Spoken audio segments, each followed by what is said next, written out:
So thank you very much, and let me introduce you to this panel. The assumption behind the topic of this panel is that achieving excellence in translation is not just about translators and the translators' competencies and skill sets, the way they use technology and tools, and their attitude towards business constraints and technology and tools. The assumption is that there are other actors who play an important role for the achievement of excellence, namely the buyers, the clients, and the translation service providers. The way they act and the way they interact. The preceding panel already went in this direction, and we will continue adding the buyer's perspective a bit more. So to explore this in the coming hour, I have the pleasure to introduce the experts in this panel. We have Alan Melby, who is a certified translator by ATA, the American Translators Association. He is chair of FIT North America, and he has spent decades working on translation quality and translation quality evaluation, apart from machine translation. We have Jennifer Vela Valido, who has been in charge of translation quality management in Expedia for many years, and currently working responsible for quality management in Spotify, representing the buyer's perspective. We have Katerina Katka-Gazova, who is very well known as well, with decades of experience in translation quality management in different important LSPs, Moravia or WS, and currently in Argos Multilingual. Both Jennifer and Katka are also very active in Gala. And by the way, Jennifer is also responsible for a very good PhD thesis on translation quality management, which I found very important. And last but not least, we are very happy that Maurice Benhoff could make it. She has had some interesting experiences yesterday in different airports and different planes and delays, but she eventually made it in time for the panel. Marisa is the CEO of a Canadian LSP, BG Communications, and she's also the chair of Subcommittee 5 under ISO Technical Committee 37, which handles translation standards. So in order to, actually Max de Brouwer said we should also look into quality, and the topic of the heading, or the title of this panel, is Quality in Translation Service Provision. In order to approach this, I think we should first reflect a bit about what do we mean by quality, what is the nature of quality. And for this, I suggest, Alan, perhaps you could tell us or share your view on that. Thank you. So, why would I know anything about quality? I decided to go back and look at what the discipline of quality management has to say about quality, and I chose one of the pioneers in quality management, Paul Garvin. In a rather influential article he wrote a number of years ago, he identified 5 perspectives on quality. He said, you can't really say that there are 5 aspects of one thing.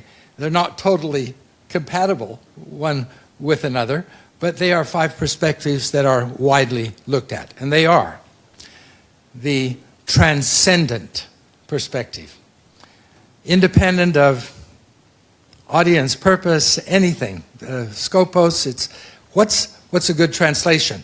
And you recognize it intuitively. It's a transcendent, absolute approach. there's the product approach, measuring the product and the process, looking at the process that was used, what is most likely going to produce a good translation. The value perspective, where you look at cost and benefit, and you actually look at how much is being charged and what you're getting. Some people look at that as an aspect of quality. And then the user. Oh yes. Hopefully there'll be an end user.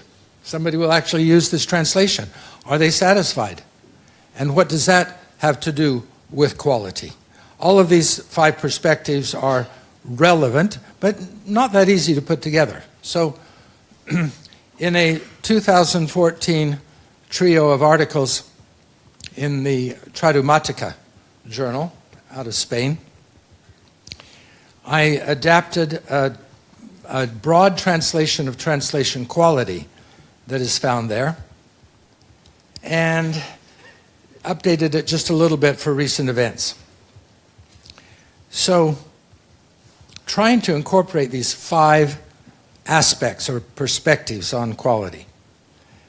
So a quality translation would be one that has complete correspondence and fluency and no risk of harm to anyone. That's kind of an ideal. Correspondence would include both accuracy between source and target and domain-specific terminology or even client-specific terminology. And fluency would be the target language text on its own as a document. So complete correspondence, beautiful, perfect fluency, and no risk of harm to any party. That is a transcendent view. Unfortunately, it doesn't work in today's world. And therefore we need to say, well, transcendent, but. What else do we need to take into account in this definition? But you need to comply with the specifications. Specifications which could include specifications about the end product, the translation, and about the process used to obtain it. So now we've got 3 of the 5 perspectives: transcendent, product, and process. And these specifications are negotiated between the requester and the provider. And during that negotiation, you'll very probably take into account value. Is it worth what the provider is asking? Is the requester willing to pay that much? What value are they getting by the provider? So now we have 4 out of 5. And finally, those specifications should take into account the end user. Unfortunately, sometimes they kind of get lost in the shuffle. And it's just the requester and the provider talking back and forth about the requirements. Well, if we actually think about whether the requirements are valid and take into account the needs of the end user, we've got all 5 perspectives from Paul Garvin. There we go. Thank you, Alan. So if we go down from this theoretical level to the shop floor, what do you say, Jennifer, from the buyer's perspective? Would you agree with what Alan said? What is it, and Katka, perhaps you too, from the buyer's or the translation service provider's perspective? Does this correspond to reality? How do needs and expectations surface in the discussions between buyers and providers? And what do you say? So when we talk about clients or buyers, right, there can be several buyers until we reach the end of the chain, right? When we can talk about the final client, the final buyer, the one that is going to actually use that translation. So from that perspective, we're talking about companies. from different industries that might have, would actually have very different levels of maturity in terms of how much they know about localization and translation. And that level of maturity is going to be the first thing that is going to determine how much they know about quality perspectives, how do they see them. So we can go on one end, one extreme, a company that manufactures books, for example. They know nothing about translation. They don't have an internal team. They will outsource completely that to other companies. And they might have a very limited, narrow view to quality. They actually might say, I just want the cheapest. So they might only use one of the perspective, which is the cost and the value. I just want the cheapest, or I just want to have the translation that gives me the most with the cheapest price. So that we have that extreme, that we have companies doing that. On the other extreme, there are companies from different industries, normally large companies, several products, several languages, technologicals, the Googles, Amazons, Spotify's, Expedias of the world, that they actually tend to have an entire localization and translation team. They might also have translators, internal translators, quality managers, project managers, vendor managers. So they do know much more about how things work, and they still have to work with the cost and the value perspective, and they have to balance it with the other perspectives, mostly the product. They know they have to define very well what do they know exactly, what are the requirements, to the point that that is going to be the base of the contracts that they sign. So the MSAs, the SOWs, the service level agreements are going to contain exact instructions on this is the kind of product that I want, for me to consider that it has an acceptable quality. And then in the middle, we can also find clients that even if they do have a localization team, that localization team in the end is a bridge between the other teams that have commissioned that translation. The marketing teams, the engineers, the legal teams, which then receive the translation. And they might look at that translation, and they might also have an opinion about that translation. And in that case, they tend to use the transcendent approach. They will take a look at the translation, might not be aware of the production method, the agreements, etc., but they will decide whether they like it or not, as the way they see it. They might even make changes to make it more closer to what they think it should be. And they basically make an assessment on whether they're happy or not with the translation based on whether they like it or not. Katka, chip in anything? I think it's a very interesting observation. Being in a seat of a translator or a translation service provider actually is very simple.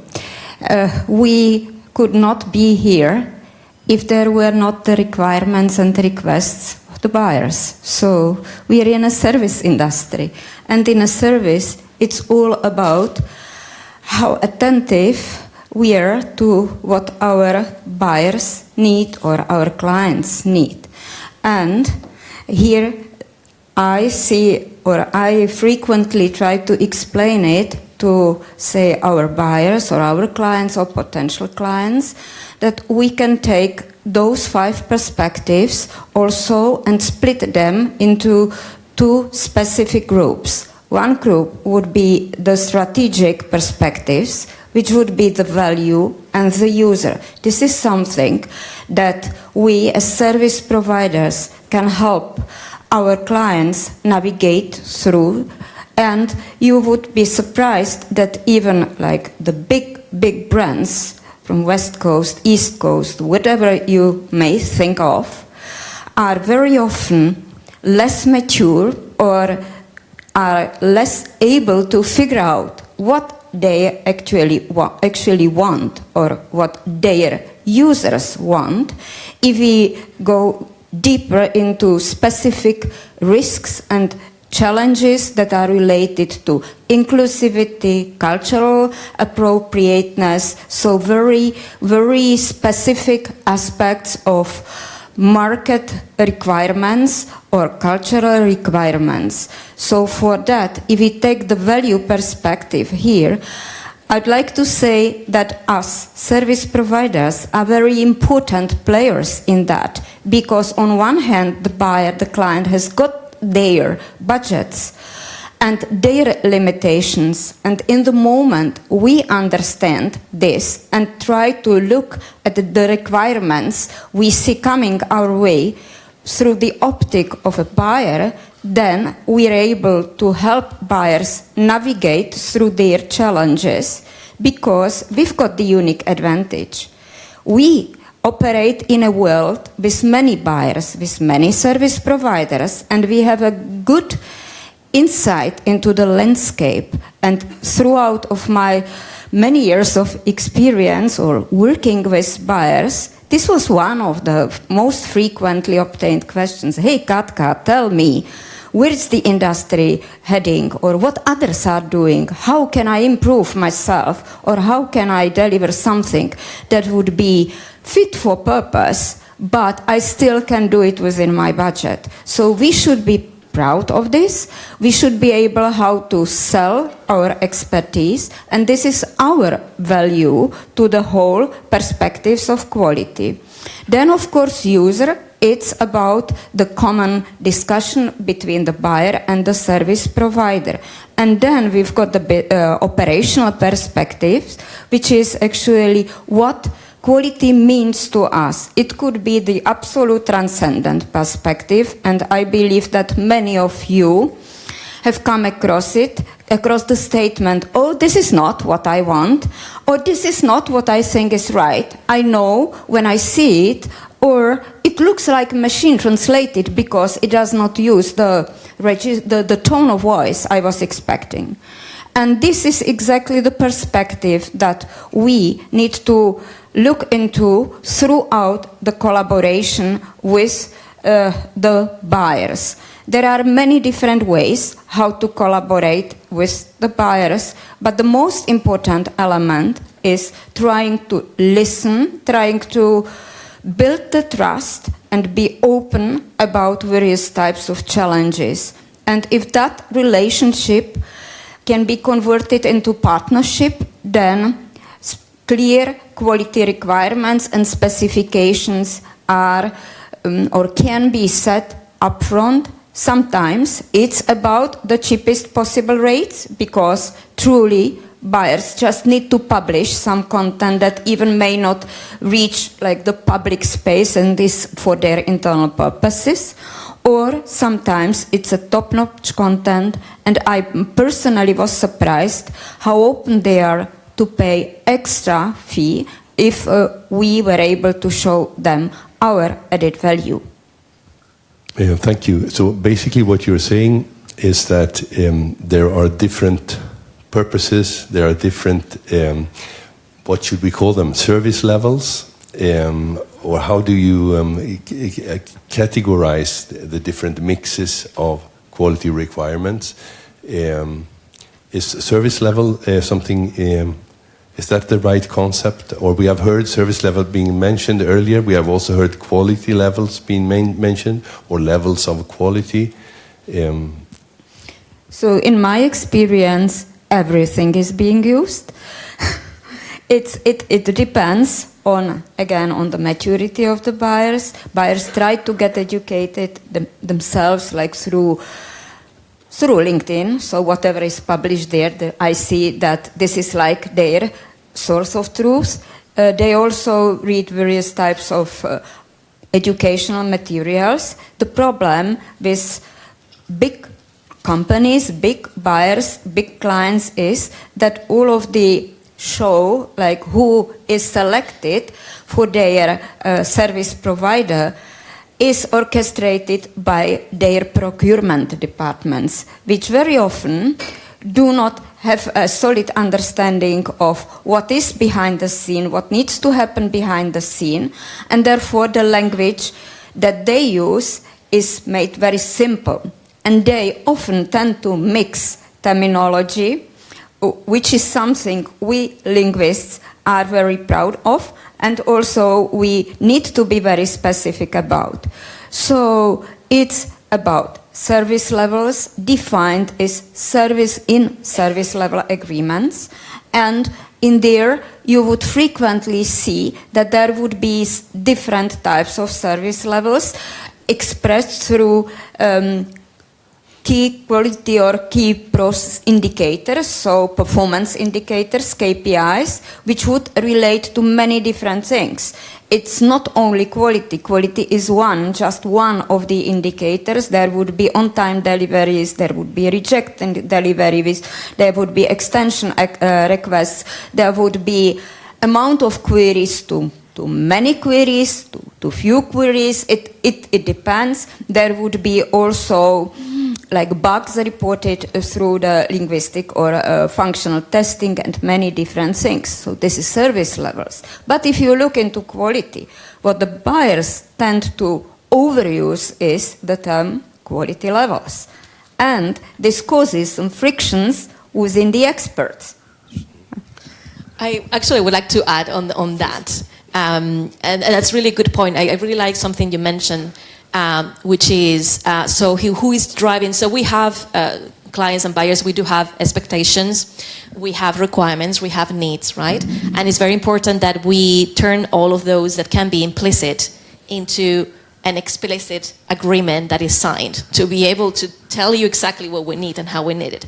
So for those agreements, those documents, there is a big difference on whether the client, the buyer, has a localization team, but also a localization vendor manager that is the one driving the language that should be used on those contracts, or if these contracts are created by procurement, supply chain, generic teams that are the ones that use the generic language.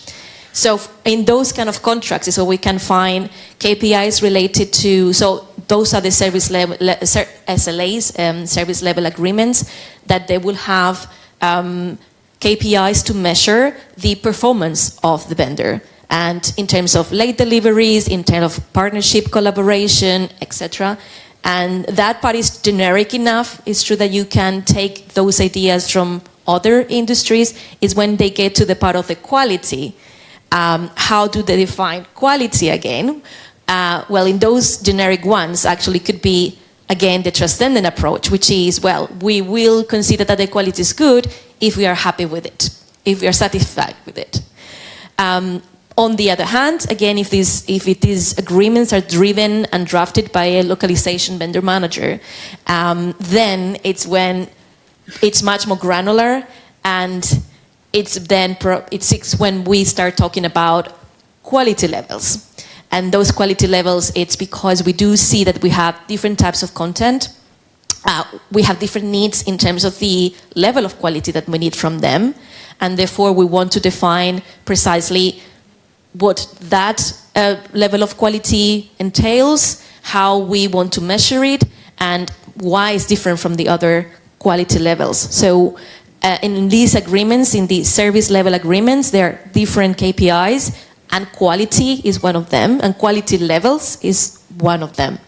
Maybe, Jennifer, one important point, even if we talk about, say, lower quality requirements, let me put it this way, it does not mean that we as a say service provider who works and is totally dependent on either freelancers or other translation companies, we go them and we tell them, you deliver us like just a crappy translation, or there is something like that, because we always aim at something that is perfection or excellence or whatever.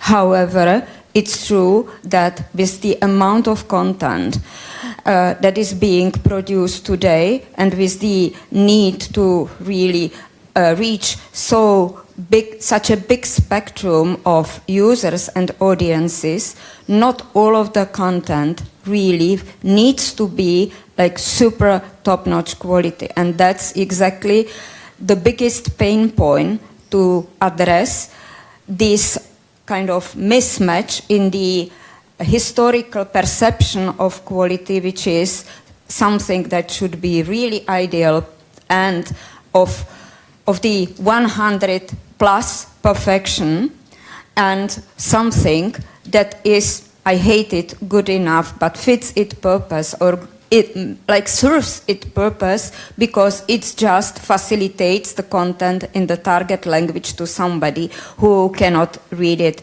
in or understand it. For instance, in English, I could talk or tell stories about Japanese markets, for instance, where it's a big problem. So this is just a clarification of how language service providers approach the quality level part in the SLAs. It's not about asking someone deliver lower quality, but you can engage like more junior translators to give them opportunity to gather the experience. So how do you, more concretely, how do you specify these different performance levels? Do you do it in terms of error tolerance, or I don't know, you mentioned all the other aspects like delivery and rejection, etc., but in terms of the quality of the translation, just to, because I understand what you're saying, but you're still at a very high level, so if you could chip in a couple of more concrete descriptions, I think that would be interesting. Mm-hmm. So again, experience in working with like big brands, but also say medium-sized clients. The most like frequent discussion is, and it's interesting by the way that you also see it like mentioned in the say request for proposals. So where they are looking for service providers, one of the questions that has started appearing lately is like define or explain how would you deliver and define service quality levels or quality levels. Basically what the buyers are about, they want to clearly see, I would say, the quality metric that we would like to apply, which is then specified or expressed through the error tolerance. I can tell you that the big brands, they would have, for instance, 3, say, quality grades of quality, because I know that Alan will explain later that quality levels is a problematic term, but it's just they say something that is like over the top, super, which is rather creative translation, transcreation, so it's out of the question at this moment, but then they would have something like a premium, human level parity, so premium standard.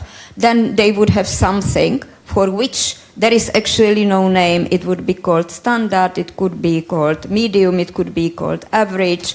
So it's just everybody, or a level 2 sometimes, and then they would have something that is called basic or value, something like that.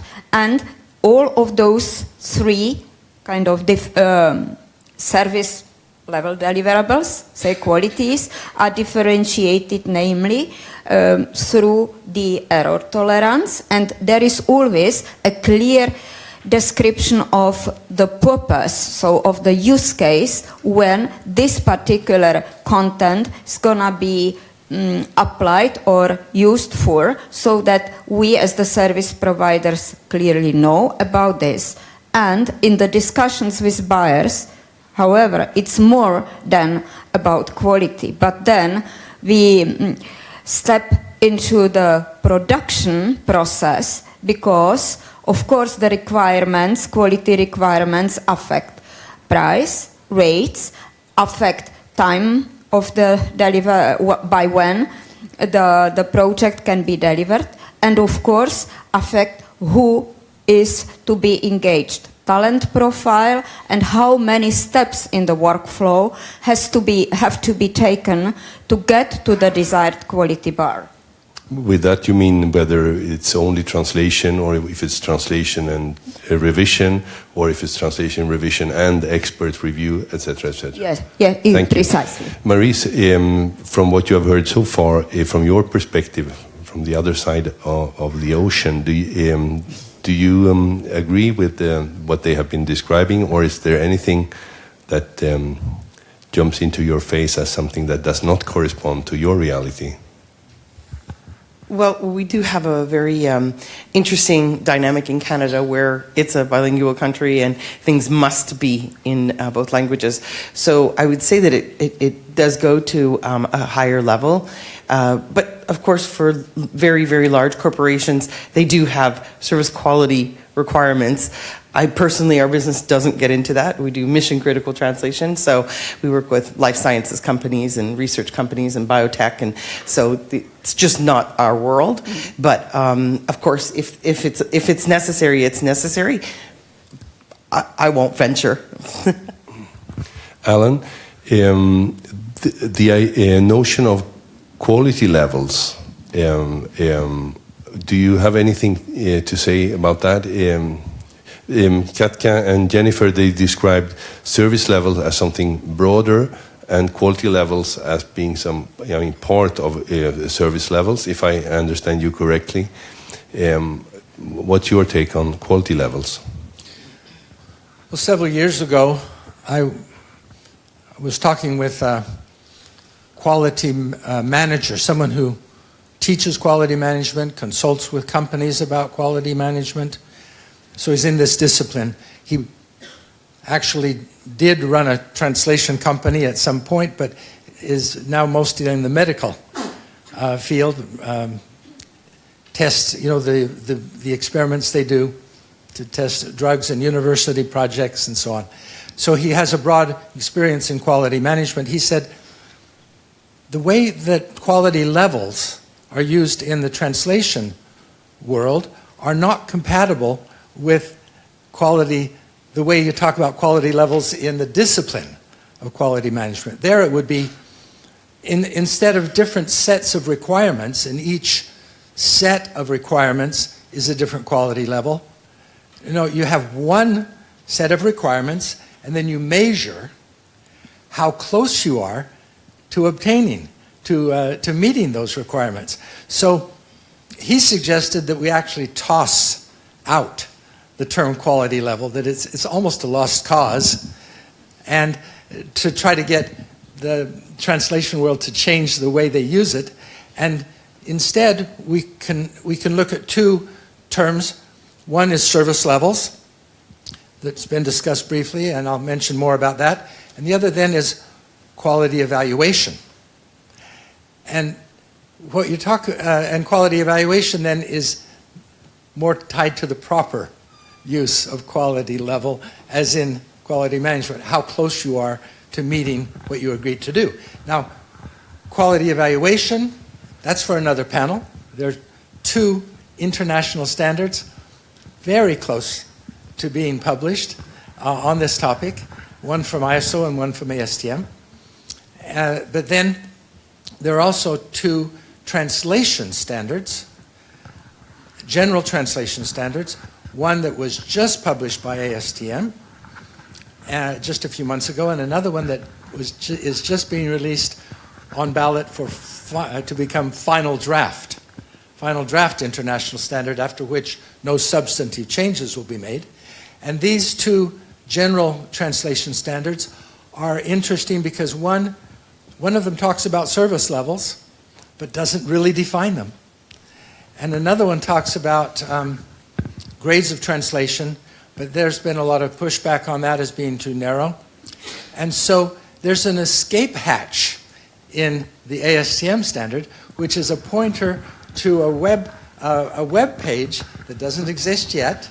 It's a promise that will be fulfilled pretty soon, we hope, that will allow some comments on service levels and consumer labels without publishing a new edition of the standard. Things are moving way too fast to wait 5 years for any changes. So in the materials that we make available in conjunction with this, maybe we could give a pointer to the draft of this webpage about service levels and consumer labels.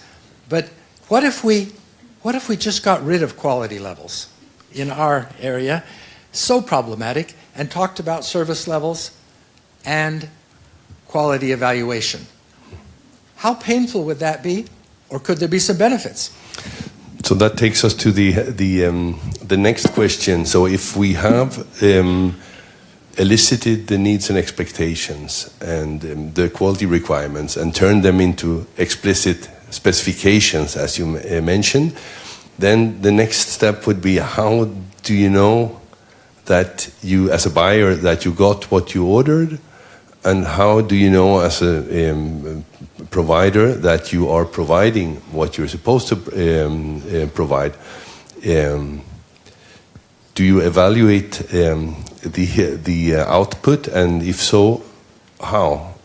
Maybe briefly Jennifer, and then briefly Katka. Related to translation quality or the whole service? Well, say a few words on both aspects, if you may. Yeah, because again, it's very interesting to have these two dimensions where, for the client, they're also evaluating the performance of the vendor, right? So that's why, service levels, vendor performance levels. There are different ways of looking at that. But one of the things I already mentioned is that all these contracts, they should have, actually, when we mention the KPI, so the key performance metrics or indicators, that is potentially the best way to be completely objective on whether both the client and the language service provider are on the same page. So you define a percentage, a number, a rate of compliance or non-compliance. And that, it's applicable to quality, but in that case, it's, in my opinion, only if we're using analytic systems.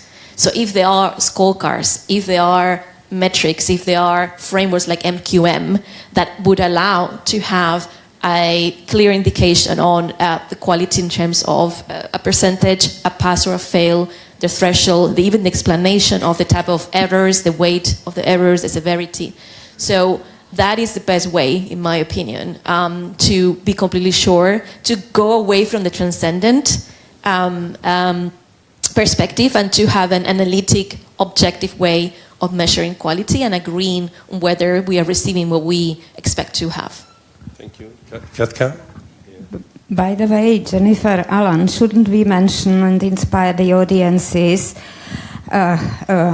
on behalf of the MQM Council? So please go ahead and visit our themqm.org webpage. This webpage contains already now a lot of useful pieces of information, and we're going to publish the updated info on scoring methodologies and scoring models pretty soon. We're heavily on it, and I believe that this then will help the whole industry, because again, in my experience working with many buyers, or it might be, I'm sure it's your experience as well, so buyers tend to reinvent the wheels. So I remember some 5 years ago, my, attempt in my former company at Moravia, we were trying to somehow align for benchmark intra-company benchmarking purposes to be able to evaluate our dozens of service providers using certain fair criteria, and not only through the optic of clients' KPIs and satisfaction.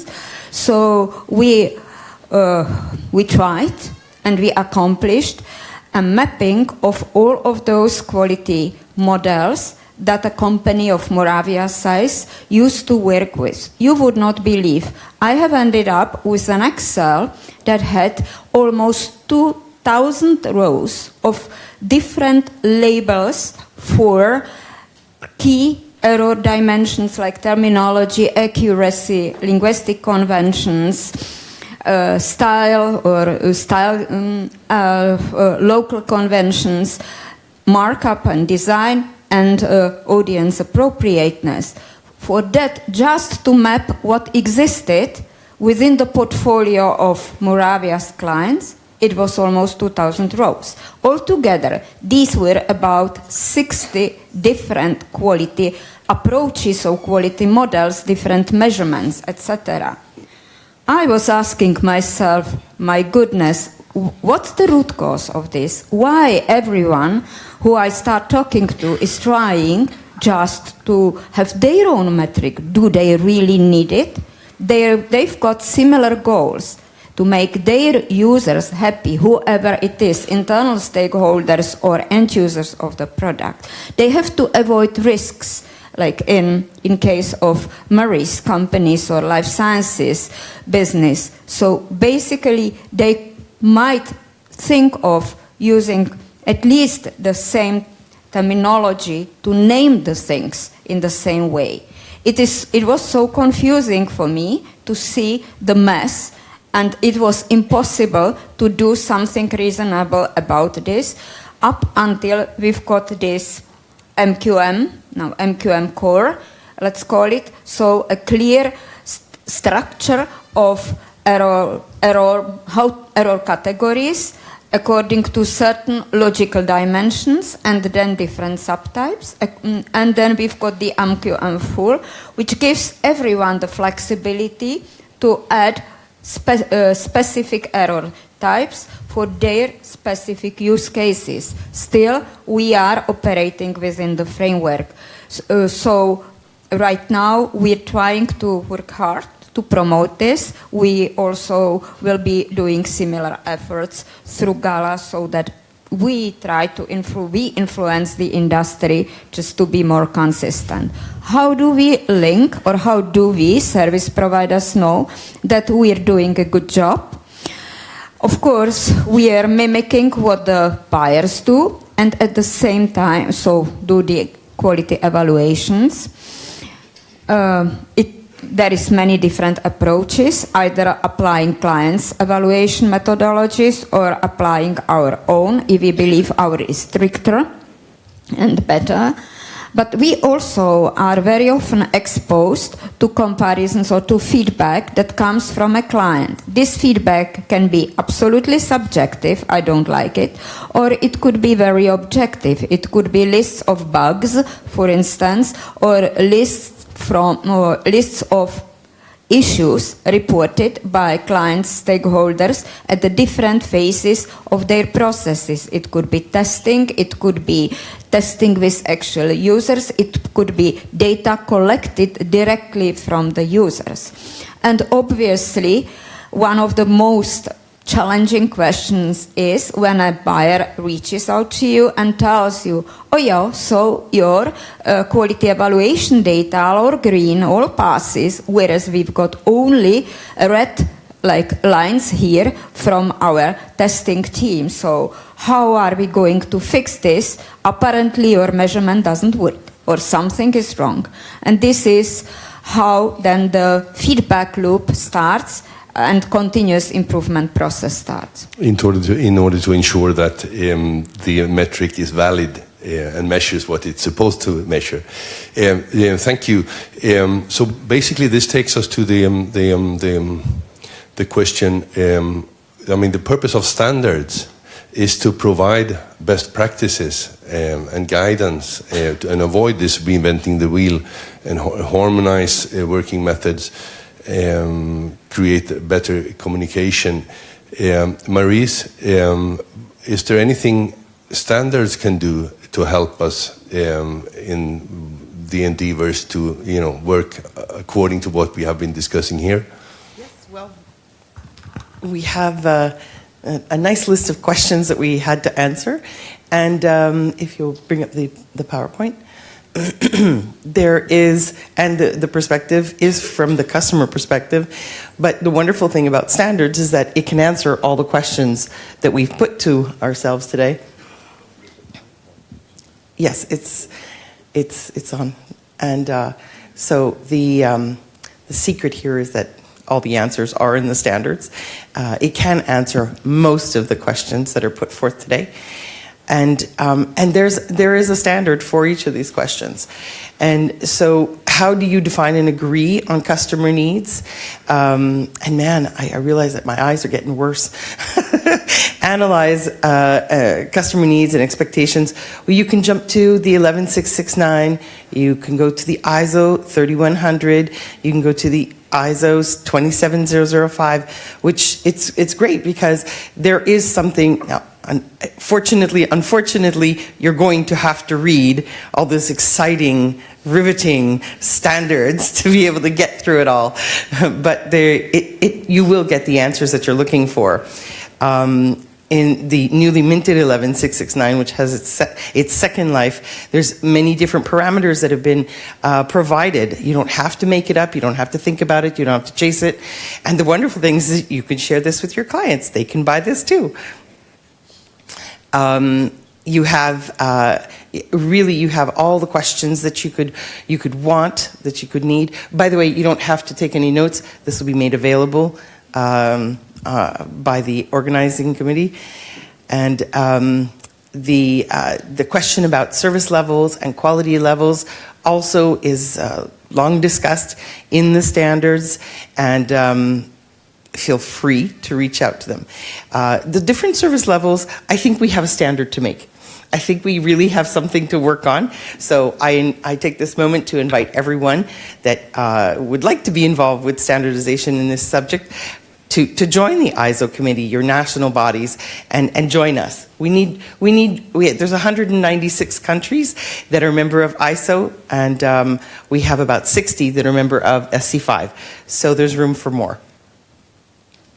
How to convince your customer to choose the adequate level of service for their project. Again, the many answers can be found in the 11669 and the 3100 and the 27005 standard, which are, in fact, the two last standards are not standards in SE5, but they do respond to some of these questions.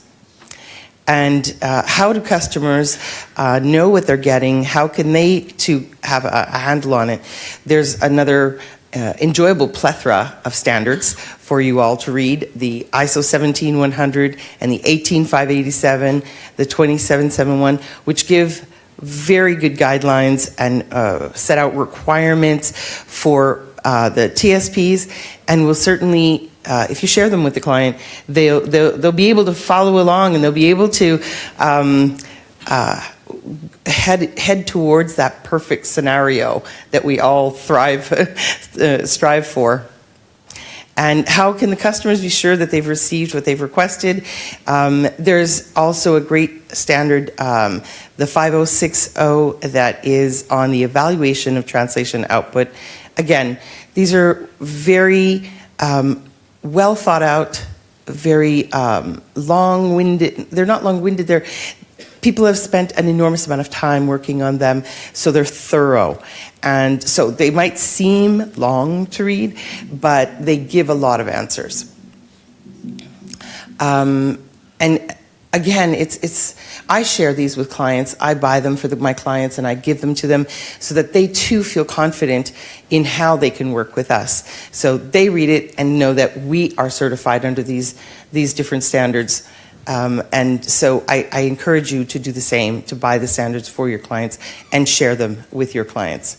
So how the customers can be sure they've received what they've requested: if you've shared with them, it will be easy for you to have that same level of communication with your clients by sharing what you're working with.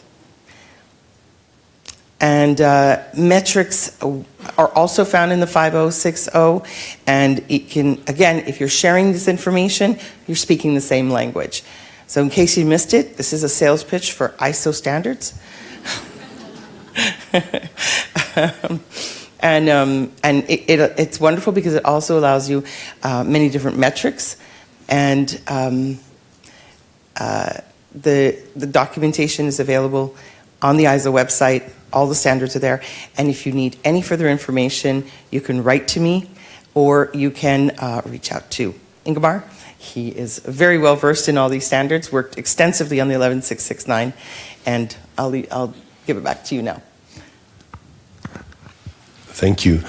And I actually think that the standards are also useful for the translators, in the sense that standards is a consensus-based agreement on how to carry out a certain activity, and it's also useful for translators to know what's in their negotiations or discussions with translation service providers. We have managed to keep the time perfectly well, and we would now open up for questions from the room, if there are any. And yes, please.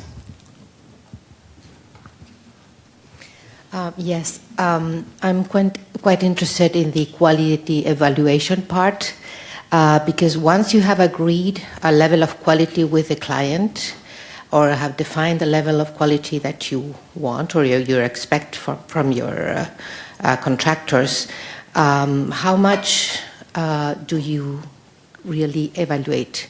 Sometimes there is no time, and especially you, Ingemar, as a quality manager, I wonder at the European Union, can you assess the quality of all the documents?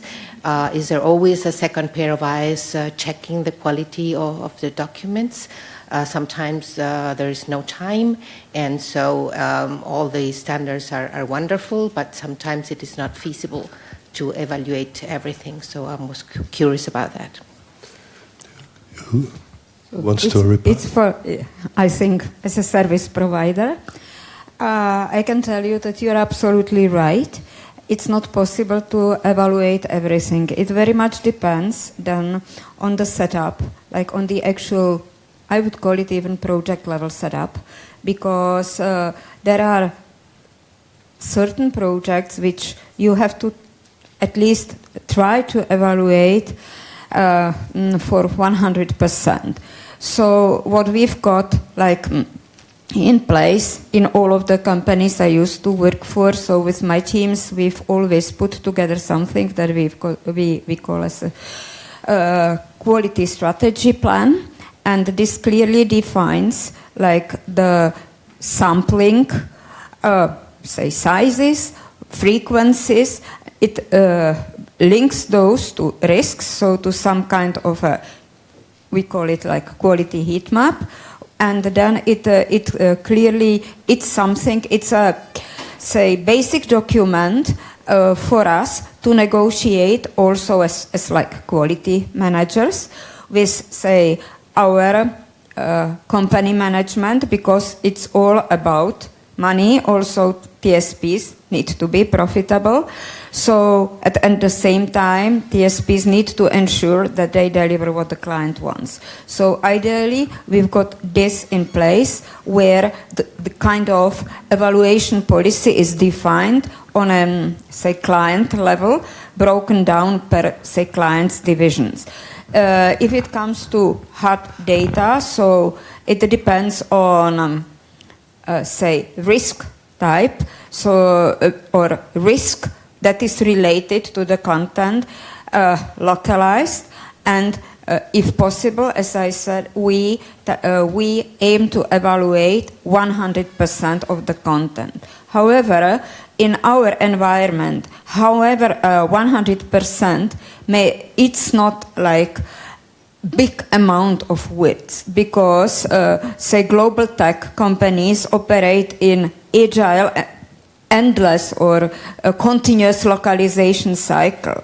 So what is being sent for localization is an endless stream of words and segments, so then you barely have a complete set of content that would create something like a document. So you need to navigate through those challenges and know which pipe sends the most important segments or parts of content, and those then have to go through a pipe that clearly automatically defines its translation, plus revision, plus LQE or TQE.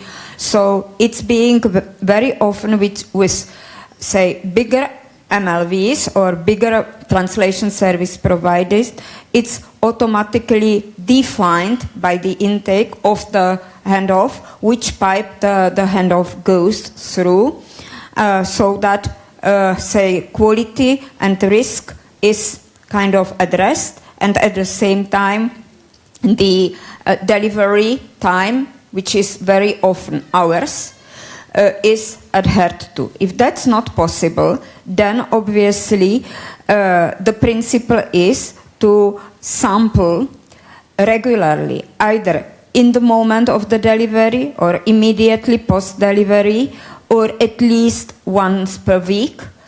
And then for that, the scenario that is applied is like traffic light system, where you would have like specific criteria defined what happens if the TQE result turns out to be a fail.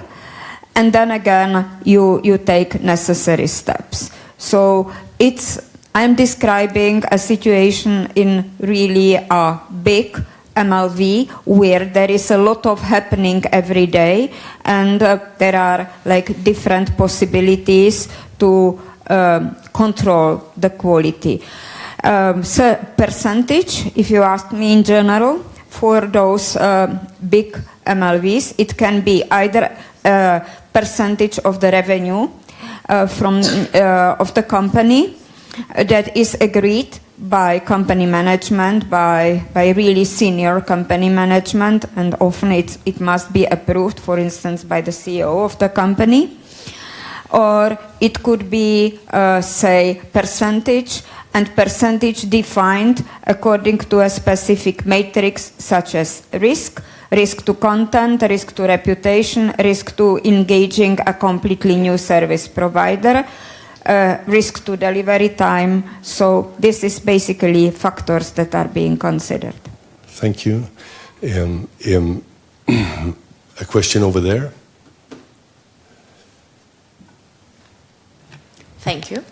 I would like the opinion of the representatives from the multilingual service vendors, because we heard a lot of things about how we have managed to quantify and measure quality, but we haven't discussed enough about how all these metrics affect freelancers and our vendors, speaking from a SLP's point of view. So how can a quality manager maintain a desirable balance between effective quality management and effective vendor management? In a sense, not frustrate our freelancers and lose them out of all these infinite quality requirements. Thank you. Jennifer, or should Katka take this one as well? I can take it from point of view from those clients that do have internal teams, and they have internal teams of translators, right? And it's not the case of the freelancers. So, but I do agree that it is very important that these metrics are very well calibrated. That's a really good point. Because in some cases, I agree that some outdated applications of these metrics, right? They penalize very heavily issues and mistakes that they actually are not then having a heavy impact in the reception of the translation. So one of the things we have been exploring quite a lot and we have discussing is that analytics metrics are great, but on their own, sometimes they fell short. For example, for creative texts, it's very difficult to use analytic metrics to see the level of quality of transcreation or creative texts, because it's very difficult to measure creativity. Also, when we're talking about anything related to user experience, how engaging the content is, you actually need other type of metrics more related to user experience. So I think I completely agree with you. And we have had discussions on that. We do need to be aware that sometimes we should have a correlation and a calibration between analytic metrics, holistic metrics, and other metrics using user experience applied to translation and localization. In our MLV's experience, what I have been always pushing for is like value humanity, value people. We are a people industry. We are not machines. So I see a couple of like service providers who have been part of the providers pool for all the companies I used to work for or I'm still working on. And basically the main goal for our vendor management team was, or the idea is, like vendor managers or supply chain managers, partner managers, different like job titles are being used. They should never operate on their own. There always should be a very tight collaboration between vendor management and quality management. There should always be a clear definition of what we call talent profiling. So we have to figure out, we quality folks have to identify what's the right talent for the right job. And also the focus on say vendor engagement. So it's not I just throw the work over the wall and don't care. The extent to which like big MLVs support and care for their service providers, this is the differentiator, because there is humans and we ourselves are exposed to huge pressure from the buyers, which is understandable. Therefore, we need to understand what are the drivers on buyer's side so that we know how to translate those buyers' challenges and headaches and cascade those down throughout the supply chain. And the extent of support, collaboration, engagement we show, the time we invest into this, and this then pays off in the end. And it doesn't matter whether it's a company or agency or a freelancer. It should always be the same. So if big players are not aware of this, which is sometimes the case, then I can imagine it is a problem, and why a company or a freelancer should be motivated with such a big player, even though they are getting a lot of work from such a big player. But whenever there is a problem, the big like MLV finger points at the service provider, and they are blamed. Thank you. Let's have a look online. We have a question. In the panel view, how has technology and automation impacted language quality in the last 15 or 20 years? Anyone wants to say? Let's keep it short so we have time for a couple of questions more if you reply. I can say that, so in terms of using technology and automation to do quality evaluation, for example, so to perform tasks related to quality evaluation, not enough, in my opinion. I think quality evaluation is still very manual, very cumbersome. That's actually one of the main pains that we have to be able to evaluate more, to be more efficient, is that it's still, technology is not there, and it should be. On the other hand, I personally am very excited about AI, because for the first time I do see some applications to precisely help to evaluate better and more with the help of automation. From an MLV perspective, I would say a lot, because what can be done is like preparation, various types of checks can be run automatically to identify problematic terminology or terminology that doesn't exist in the glossary. With AI, we are also experimenting in that direction. So automated quality checks, like of course there is many tools available like Lexica, Verifica, Xbench, but those are not sufficient enough, and translator would typically hate them because of the amount of false positives, and I absolutely bear with them. So many of the MLVs are developing their proprietary customized tools with many like rules embedded. So it's in there, and this type of automated quality control is something that, say, is a must-have step as yet another step in the quality management that has to be considered. then how MLVs can help their service providers. It's again about the partnership, how they can collaborate. I saw many like small LSPs being much more advanced than the huge AWS. Thank you. We have an important question also here. We are trained as professionals to be perfectionists and always aim for the highest quality, the transcendent perspective. How can we reconcile that with these different levels, in bracket? Alan? I'd like to suggest that professional translators, the best use they can make of the service levels is to contrast their work with lower service levels. I cannot see any, I mean, I've talked about this with colleagues and sometimes they come up with weird scenarios, but I cannot see any serious scenario where a professional translator would provide anything but the highest service level. We shouldn't even think about it. What we should think about is contrasting ourselves and what service we provide with these lower service levels that are not going to be provided by professional translators. What are they going to be provided by? Well, what have we been talking about the last few days? And how can we differentiate ourselves from these lower service levels?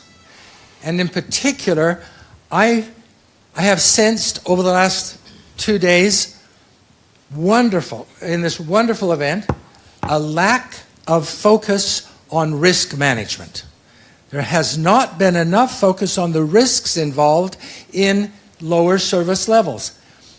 I was very intrigued by the exchange yesterday between two panelists about this notion of translation as a utility that's right out of the wall, like the electricity in your house or the water.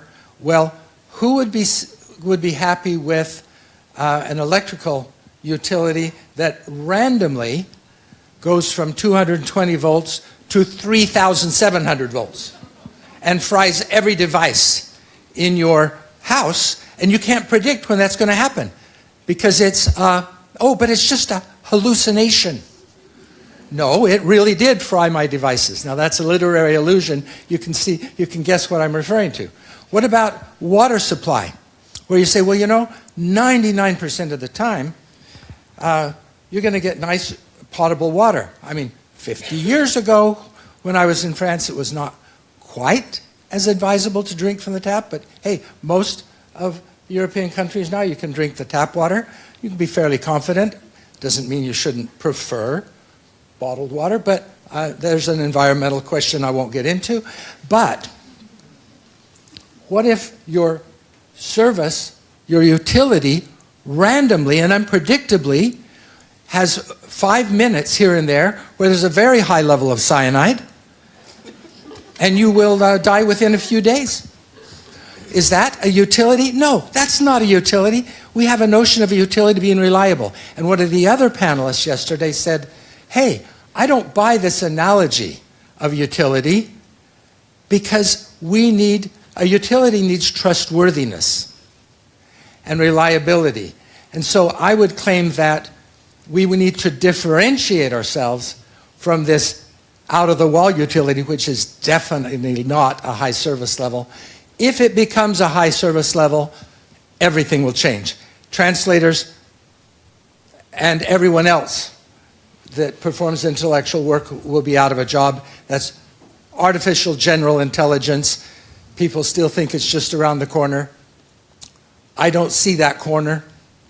And until then, we need to differentiate and bring up risk. What are the risks involved in you accepting a lower service level?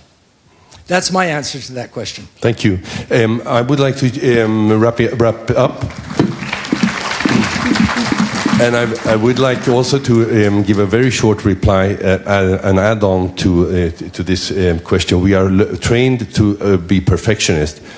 We have carried out some interesting research in DGT on this idea of what is excellence in translation.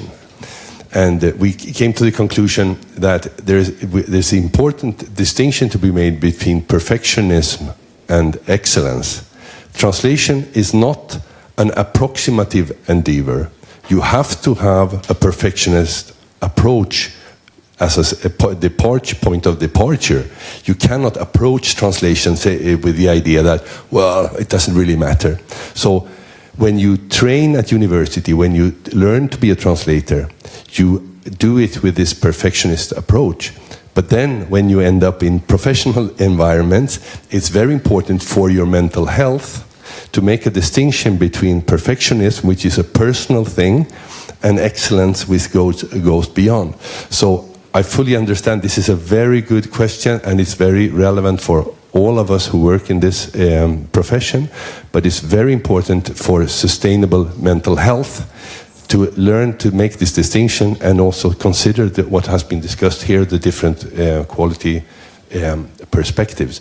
So with this, let us give the panel a big applause. Thank you so much.